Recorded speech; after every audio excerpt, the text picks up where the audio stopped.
So far in our discussion of lipid-lowering agents, we've focused on lowering LDLs. LDLs are those pesky, cholesterol-carrying lipoprotein transporters that can sneak underneath the arterial endothelial layer and cause atherosclerosis. However, when you're showing that lipid panel to your patient and you go over LDLs and HDLs, there's one other lab value that you're going to run into: serum triglycerides. Throughout this chapter, serum triglycerides have been represented by those cool triglyceride trident-wielding passengers. Their main modes of transportation: those chylomicron hot air balloons from the intestine and VLDL airships from the liver station. Chylomicrons and VLDLs are the triglyceride-rich lipoprotein transporters responsible for delivering triglycerides to peripheral tissues. At these extrahepatic sites, an enzyme called lipoprotein lipase, or LPL, hydrolyzes triglycerides in VLDLs to release free fatty acids. Just think of our VLDL airship sent from the liver, docking at this lipoport lighthouse, where our triglyceride passengers are able to disembark. LPL is attached to the luminal surface of capillaries in and around extrahepatic tissues. Once free fatty acids disembark, they can be used for energy by the heart and skeletal muscle, or they can be turned back into triglycerides and stored into adipose tissue. Once VLDLs are depleted of their triglycerides, they return to the liver to get recycled. So back to your patient who says, yeah, I know cholesterol is bad for me, but why are you guys measuring this triglyceride thingy? Total serum triglyceride level is a measure of those triglyceride transporters that are in your circulation, chylomicrons and VLDLs, as well as a few smaller VLDL forms. When this level is out of range, it's called hypertriglyceridemia. Severe hypertriglyceridemia, usually over 1,000 milligrams per deciliter, can cause acute pancreatitis. However, it's much more common for patients to present with only mild to moderate elevations. Well, it turns out that even these elevated triglyceride levels may be associated with cardiovascular risk, particularly atherosclerosis of the coronary arteries. While cholesterol accumulates in atherosclerotic arteries in large quantities, triglycerides only accumulate to a minor extent, and it remains unclear if lowering triglyceride levels reduces cardiovascular risk. Nevertheless, triglyceride-lowering agents may be recommended in some patients with hypertriglyceridemia, usually after a regimen of lifestyle modification and statin therapy. Since VLDLs are one of the main transporters of triglycerides in the circulation, triglyceride-lowering agents often target these lipoproteins specifically. Enter the fibrates, gemfibrozil and fenofibrate. When I say gemfibrozil, what's the first thing you think of? Me too. Giant steampunk gemfibrozil jellyfish, festooned with ridiculous pink gemfibrozil gems. Plus, to help you remember the name fibrate, we've given these gemfibrozil jellyfish some extra fibrous tendrils, of course. Fibrates work to decrease VLDLs by activating the PPAR-alpha receptor at the liver and peripheral tissues. Just think of this PPAR-alpha newspaper used by the lipoport lighthouse attendant to amplify that LPL signal, calling in all ships because of the imminent danger at sea. When activated, PPAR-alpha upregulates lipoprotein lipase at extrahepatic sites, in addition to downregulating other inhibitors of lipolysis. What this means is increased hydrolysis of chylomicron and VLDL triglycerides at peripheral tissues. Whoa, looks like that signal is only attracting more of these gemfibrozil jellyfish automatons. As the triglyceride passengers hastily exit this falling VLDL, remember that the fibrates facilitate clearance of triglyceride-enriched lipoproteins, such as VLDLs and chylomicrons, by stimulation of lipoprotein lipase activity. Not only that, we've emphasized VLDL inhibition specifically because fibrates also reduce the secretion of VLDLs by the liver, leading to decreased circulating VLDL levels. These effects together result in a reduction of serum triglycerides by 35 to 50%. Recall from our previous sketches that LDL particles are formed as VLDLs continually lose triglycerides through the action of lipoprotein lipase and other lipases. They become smaller and denser until they reach the more cholesterol-rich LDL form. We had illustrated this as a VLDL airship converting into a denser LDL sea ship as it lost triglycerides. Well, during fibrate therapy, less of those VLDLs floating around means less of these lipoproteins are able to be converted into LDLs. Hence, the gemfibrozil jellyfish taking down one of our LDL vessels, Ultros style. This effect is modest, however, and it turns out that LDL cholesterol is not really affected that much. Remember, statins are your LDL lowering drugs of choice, consistently proven to reduce the risk of atherosclerotic heart disease and ensuing cardiovascular events. Fibrates can also induce elevations in HDL concentrations. Gemfibrozil and fenofibrate directly activate the synthesis of apolipoproteins A1 and A2 by hepatocytes, components necessary for the production of nascent HDLs. Whenever we want to show increased levels of HDLs, we'll raise one of our HDL cholesterol scavenging submarines out of the water. Again, this fibrate-induced increase in HDL lipoproteins is modest. Your main focus should be on those diminishing VLDLs and triglycerides. Alright, the most important adverse effect to keep in mind with fibrates is muscle toxicity, an effect that is more pronounced in patients also treated with a statin. So we've brought back one of our statin punk pirates, here raised out of the water, depicting the elevated risk of myopathy when fibrates and statins are used together.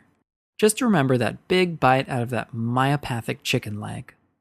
There also seems to be a modest increase in the risk of cholesterol gallstones, reflecting an increase in the cholesterol content of bile. So we sketched in one of our recurring gallbladder seagulls, balancing on those cholesterol stones. Fibrates should be used with caution in patients with biliary tract disease or in those at higher risk, such as women and obese patients. Whoa, wait a minute. Do you guys hear that? No, it can't be. I thought it was only a legend. It's a Loch niacin monster. Niacin, or vitamin B3, is normally incorporated into NAD, a molecule with a critical role in energy metabolism. In pharmacologic doses, however, it has important effect on lipid metabolism, the mechanism of which is poorly understood. All you really need to know is that niacin decreases VLDL triglycerides and raises HDL. In fact, niacin can increase HDL levels by about 30%, making it the most effective HDL increasing agent currently available. And that's why we've raised one of our HDL cholesterol scavenging submarines way out of the water, right on top of Nessie's head. Niacin brings about a rise in HDL levels by both decreasing HDL cholesterol transfer and by delaying HDL clearance. However, the focus of the sketch is lowering triglycerides, and niacin can help with that too. Niacin reduces serum triglyceride concentrations by reducing circulating VLDL levels. See that Loch niacin monster in the back, terrorizing those poor triglyceride passengers aboard that VLDL transporter? Niacin acts at the liver, inhibiting VLDL secretion into the circulation. Just think of this VLDL airship here, halted as it tries to depart from the liver station.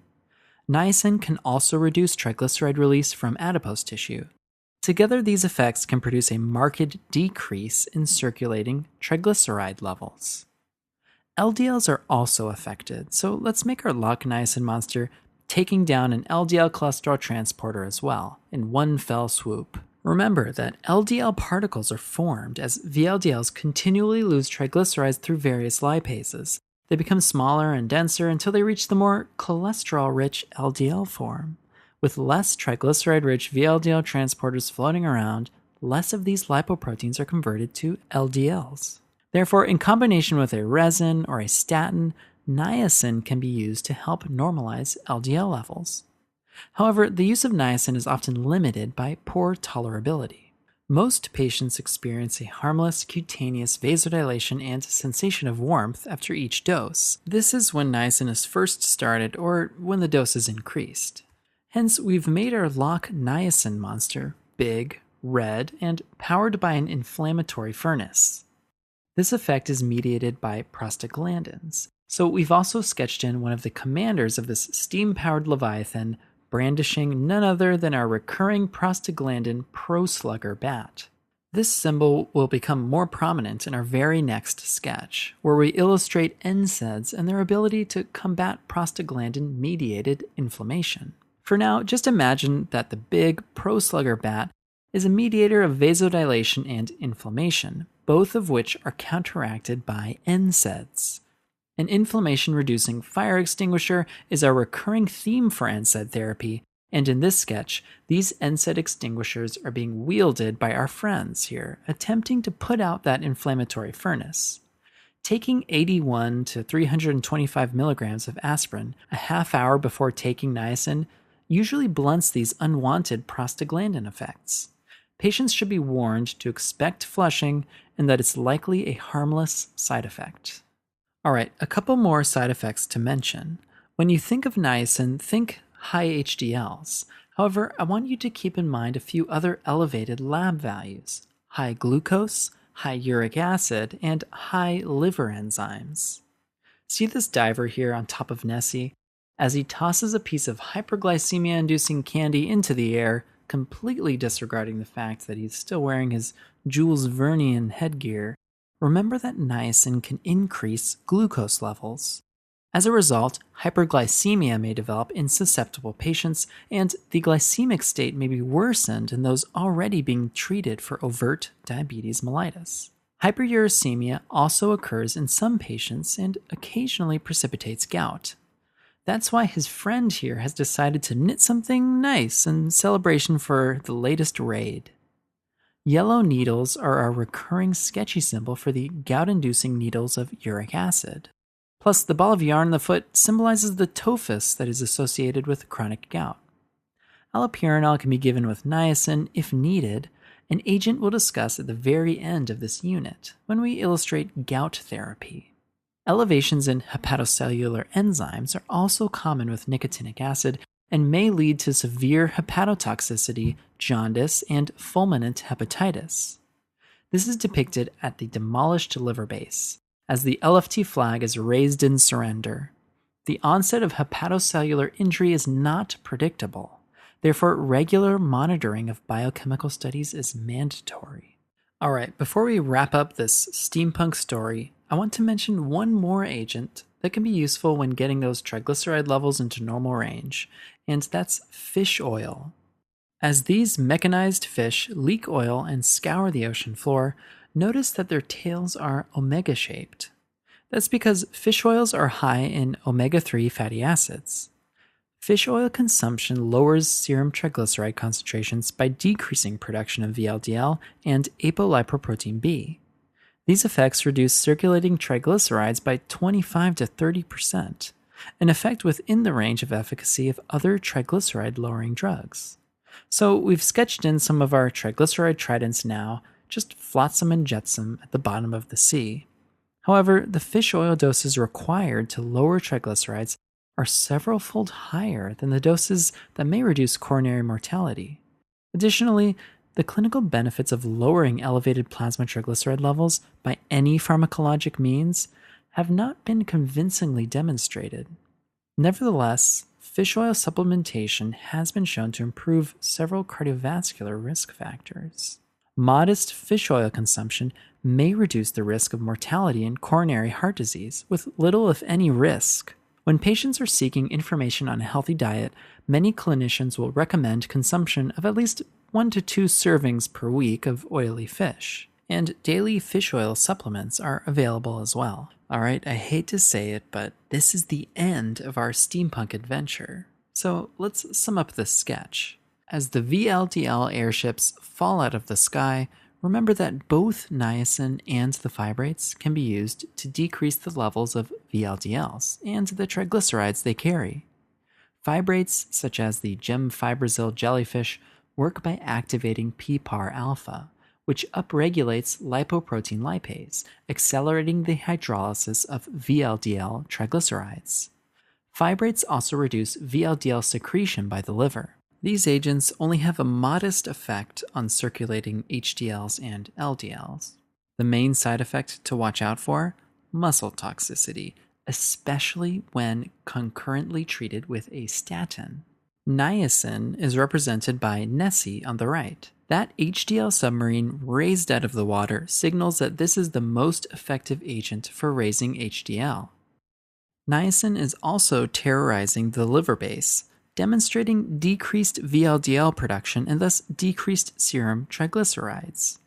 Watch out for that prostaglandin-mediated flushing, hyperglycemia, hyperuricemia, and elevated LFTs due to hepatotoxicity. And lastly, fish oils scour the bottom of the ocean and can help reduce serum triglycerides as well. All right, there you have it. The steampunk adventure is over.